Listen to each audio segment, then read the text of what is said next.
Guys, maglalaba ako. Sobrang dami kong labahan. Ayan, oh. Oh, ayan. Tapos ito lang yung ginagamit kong planggana. Maliit dito lang sa lababo. Tapos, meron pa akong labahan marami. Ayan, oh, nakalapag. Ayan.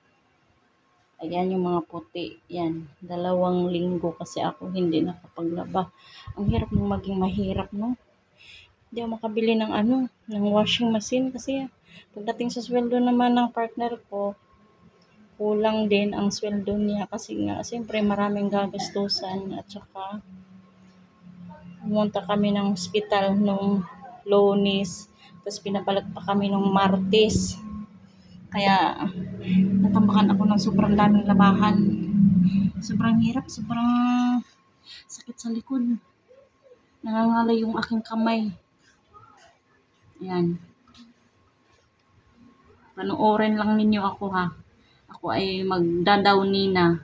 Kailang banlawan ko pa isang bisis. Banlaw na to eh. Last na itong banlaw tapos magdadawni na ako.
Ito guys, pag naglalaba ako, ito lang ang ginagamit ko. Sobrang liit nito oh.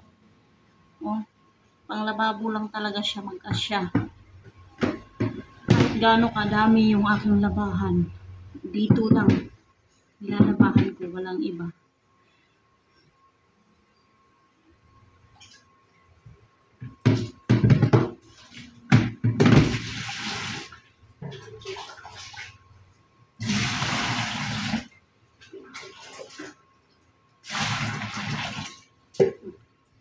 Gusto kong bumili ng planggana kaso ang mahal, nagtanong ako 380 yung pinakamalaki pero wala naman kasi akong mapaglagyan yan dito kasi yung CR namin maliit kaya siguro sapat na lang siguro itong kalaki yung ginagamit ko dito sa lababo kasi iniisip ko magbibili na lang ako kapag may washing machine na ako kasi kailangan ko yung lagyan ng mga nilabahan ko na pagkatapos ko mag dryer.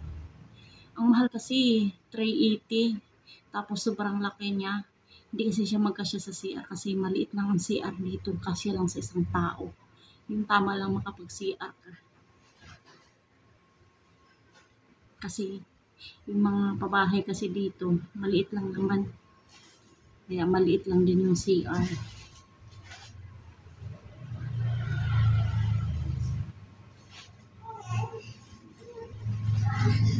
Hoy!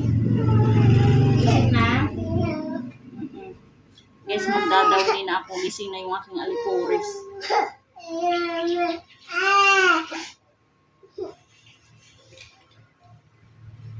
Ganito lang yung ginagamit kong downy at saka sabon. Kasi mumurahin lang. 37 lang.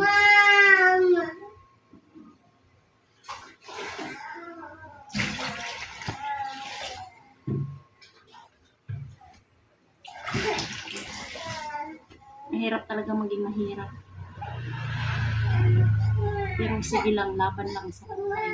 Ganun talaga ang buhay. Habang nabubuhay, may pag-asa.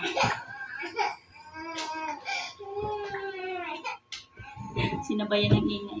Umiiyak ng anak. Wala ka na, dali na. Dali na.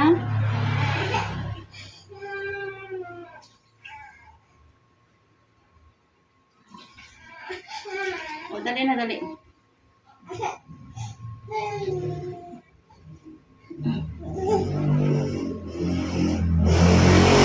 Na yung alibores ko.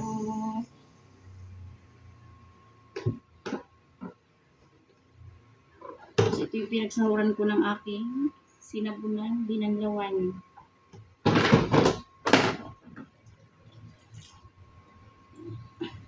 Ibabad ko muna yung mga damit sa downy para naman mag-absorb yung bango. Amoy downy.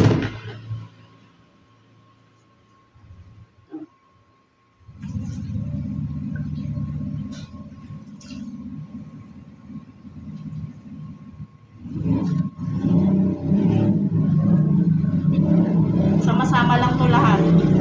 Dahil maliit yung aking langgana, nasa lababo laang, sama-sama ko lang siya. No choice ako. Hindi pagtsigaan ko to, guys. Kahit maliit lang siya. Yan. Mamaya ko na ibabad yung iba. Yung kalahati lang muna ang binabad ko. Ayan. Kalahati lang yan. Tapos mamaya, yan naman. Yan. Yan. Pahinga muna ako kasi gising na, oh. Natulog siya. Pero nagising naman siya. Saglit lang yung tulog niya. Wala pa 30 minutes. Ayan. Gising nga, antok pa.